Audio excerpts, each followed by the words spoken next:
Good morning, this is Martin from Australia Towbars Performance. Today we've done a Westfalia genuine Towbar, which would be considered a factory Towbar on a Volkswagen Passat.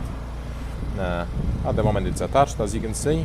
It's generally very easy to detach it.